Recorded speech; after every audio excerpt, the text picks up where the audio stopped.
Hi, I'm Miss Tyler.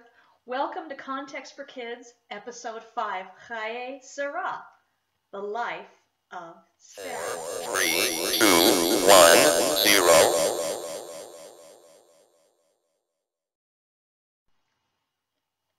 Okay, so here we are in week 5 of the Torah portions. And moms and dads, remember, if this is your first time through, either for yourself or maybe the first time through with young kids, remember Sarah Hawkes Valente has a book that'll tell you what we're going to be doing ahead of time, and it'll give you fun ideas for how to make this more enjoyable and something for the entire family. So anyway, here we are, Chayei Sarah, which covers Genesis 23:1 through 25:18. It's kind of seems like a shorter Torah portion, but it's incredibly important because this is where we come across the concept of the bride, which works its way throughout all of Scripture. Now, I'm not going to get into all the spiritual applications of everything, but I am going to give you the ancient Near Eastern context that kind of ties it all together and will make, when somebody presents you with spiritual application, you'll be able to know whether or not they really know what they're talking about. All the purpose of context is just to equip you to be able to discern for yourself if what you're being taught is accurate. So anyway, Chayei Sarah, the life of Sarah. So what happens in the second verse of the Torah portion? Sarah dies. I don't know. This seems to me like the biggest example of false advertisement ever. You know, you're looking forward to hearing more about Sarah's life, and she doesn't even survive the second verse. So maybe we should call this Life of Rebecca, but remember, Torah portions are named after the first few words or the first word in a Torah portion and don't necessarily reflect the subject matter. So, Sarah's gone, and Abraham needs to find a wife for Isaac, and since we know Sarah was 127 when she died, we know that Isaac, who was born when she was 90, is now 37 years old, and he needs a wife. It's time. He's 37 years old. He needs to have an heir for the house of Abraham, and we know that through Isaac, the promised seed will come that will eventually go down the line to Messiah Yeshua, Jesus. And that's important. God is not going to break his promises to Isaac, even though over and over and over again, it seems like things are getting a little dicey. So Abraham sends the most trusted servant out of his house. Now, we don't have a name for the servant. A lot of people say it's Eliezer, but that's just a guess. So he sends his most trusted servant out with 10 camels. Now, you got to understand about camels, okay? This was the equivalent of a guy riding out with 10 BMWs loaded with bling. I mean, this is some serious stuff here. Oh my gosh. So, you know, he's driving through the desert with 10 BMWs, only a lot slower and dustier. Yeah, takes a lot longer. So he drives those camels loaded with all the gifts and the bride price to, what is it called? It was like Aram Neharim. Oh, I wish I'd written it down. I can't remember. But anyway, it's the city of Nahor, Abraham's brother. And so Abraham has sent his servant saying, I don't want my son to marry one of the Canaanites. And with good reason, which we'll talk about on another episode. He says, go back to my people. Okay, go back to my clan, the clan that Abraham was commanded to leave behind in order to go after God's will. So this is called endogamy. It's very common in the ancient Near East. You see, as part of honor and shame culture, we have the belief that only the people in our own families and in our own extended families can be inherently trusted. Everyone else is untrustworthy. Everyone else is suspicious. You just don't You don't trust people outside your family. You don't even owe them the truth, which we saw with Abraham several times where he lied and he compelled his wife Sarah to lie, because it's believed in the ancient Near Eastern honor shame cultures, and even today we see this with Islam, that outsiders don't deserve the truth. It was a cultural thing. So anyway, he wants a wife from among his family because the bonds of family were sacred. You did not betray your family. You did not lie to your family. You did not disgrace, dishonor, whatever, your family. You didn't undermine your family. It wasn't done. It wasn't acceptable, which makes what Laban's going to do to Jacob in I think 2 weeks very, very shocking. But again, we'll get to that later.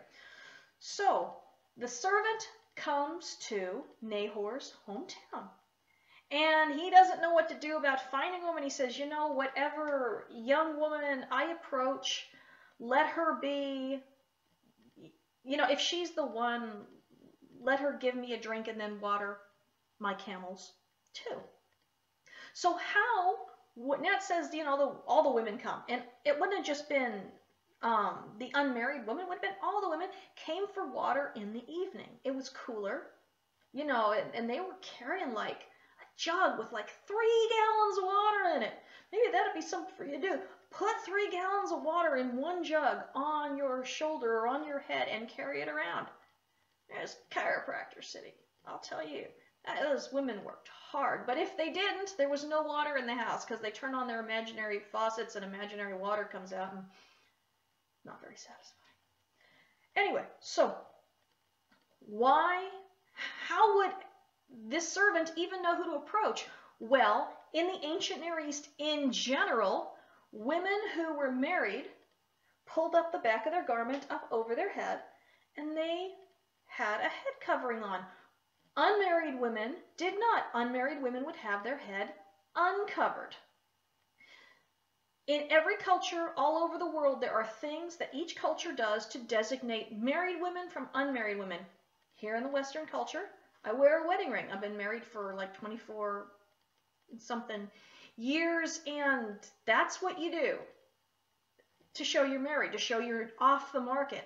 In the same way, hairstyles or my friend Tejveen, she's from India, and she told me that her mother-in-law didn't care if she wore her wedding ring, but if she ever took off her bracelets, that would be a big deal. I'm going to see bracelets come in as a symbol of betrothal and of marriage later on in this episode. So he approaches a woman who does not have a head covering because he knows she is not married.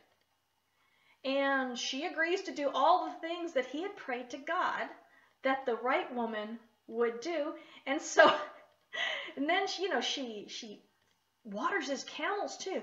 Now, this was ancient Near Eastern hospitality towards strangers. This is justice and righteousness in action. This is a suitable bride. And not only did she allow him to drink, but she went above and beyond and provided him with even extra hospitality by taking care of his animals. This was going to be a very suitable bride for Isaac, who, although she was going to be the head of a rich family, would still go and get her own water, because that's what the women did. It was just one of their responsibilities.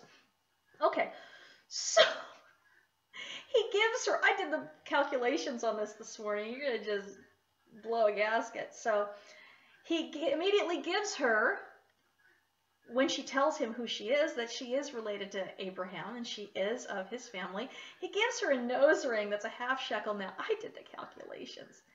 Half shekel's 8 ounces. 8 ounces of gold in today's market, $314. So she gets a nose ring that's $314. And then as if that's not enough, 2 bracelets. Remember I told you that my friend Tejveen, the bracelets were the symbolic of her being married.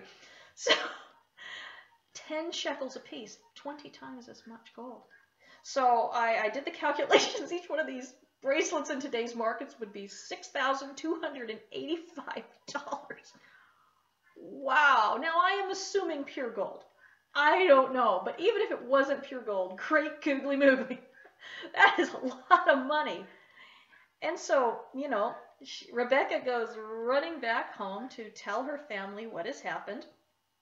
And they go through the betrothal stuff, and they hear the servant's story, and they want her to stay extra days before she goes. I mean, she had no say in whether or not she got married. Her brother Laban was the one who said, "Oh, she's yours. Go ahead, take her, but let her stay for 10 days." And she was, in fact, able to stay for 1 day, but at the end of 1 day, the servant says, "Okay, let me take her back to my master's son Isaac now." And they said, No, let her stay with us a little bit longer, at least 10 days. Now, why? Why was that? Well, one, somebody just came in from out of town, a man that they didn't know, and although he was laden with, gold and gifts and wow, they still didn't know anything about him. It would have been traditional before sending your daughter away and never seeing her again to make sure everything's on the up and up, to kind of investigate the situation. And so this is why Rebecca was given, and mixing up wives here, this is why Rebecca was given the choice. It says, "Okay, are you willing to go with this guy now before we've checked all this out?" And she says, "Yeah, I'm ready to go now." Okay. So they left. Now this is something that that bothered me for a lot of years. When they're coming in to Canaan, now Isaac's out in the field. And he looks off in the distance, and here come the camels. Here come the line of BMWs. And now Rebecca had brought maidens with her. She brought her nurse, which was probably who raised her. It was a very intimate position. So her family was definitely well off already. Abraham did not come from poor people. He came from very well off people. So here they're coming in, and she says, "Who's that guy over there?" And he says, "Well, that is my master's son." And so she puts a veil on. Never understood why she put a veil on. Okay. But then I found out that in the ancient Near East, women wore veils for their wedding ceremonies, but then once they were married, they didn't wear them anymore. By putting on the veil, she's saying, "Hey, I'm the bride.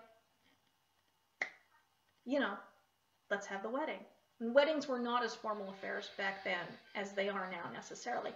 And Isaac is said to take Rebecca and into his mother's tent. Now, why his mother's tent? His mother was the matriarch of the clan. When Isaac took Rebecca into Sarah's tent, he was saying, "Okay, this is the highest ranking woman in the clan right now. She is the matriarch." He was setting her up and telling everyone in the clan what to expect of her and how to relate to her, because in ancient societies, we have something called dyadic social identity. And in it, people are very, very conscious of how other people think about them, and the way they think about themselves relates to their status and to what other people's expectations of them are. They're not individualistic people. Rebecca wasn't thinking, "Oh, is he going to be cute? Am I going to like him? Are we going to be in love?" No, Sarah was looking at, what is my role going to be in this new family? What will the expectations be of me? What status will I have? And so she went from somebody, from the daughter of a well-off man in this hometown that she came from, that I can't remember the name of, and she knew that she was headed off to be the matriarch of a great people. And that meant something to her because of the society that she was from. She knew that she was going to be marrying above and beyond her wildest dreams. This is not a marriage that she would have opposed. This is a marriage she would have welcomed. This was an incredible opportunity to be the head of a great clan. Okay, she was going to be the wife of the patriarch. She already was the matriarch.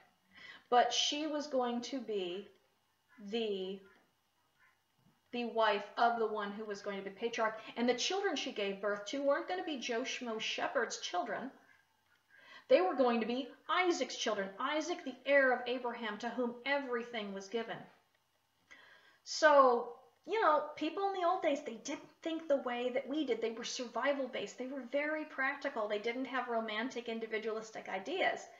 They were more concerned with fulfilling their roles in society than with thinking about, well, what am I good at? What would I like to do? You know, am I being fulfilled? Da, da, da, da, da, da. So, anyway, that was the life of Sarah, but actually the life of Rebecca for this week. And next week we'll be in the Torah portion Toldot. And I call that double trouble. And as the mother of twins, boys, believe me, I know about double trouble. There have never been double trouble beyond Jacob and Esau, which we will look at next week. Anyway, if you're wanting more information on honor and shame, check out my book, Honor and Shame in the Bible, Context for Kids, Volume 1, Family Dinner Table Curriculum. If you're looking for some fun this morning and you haven't checked him out yet, I really recommend checking out Stan Randall's TorahPuppets.com.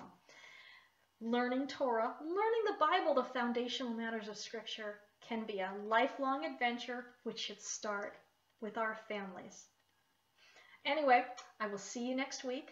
Have a wonderful week of learning the Scriptures together. Bye now.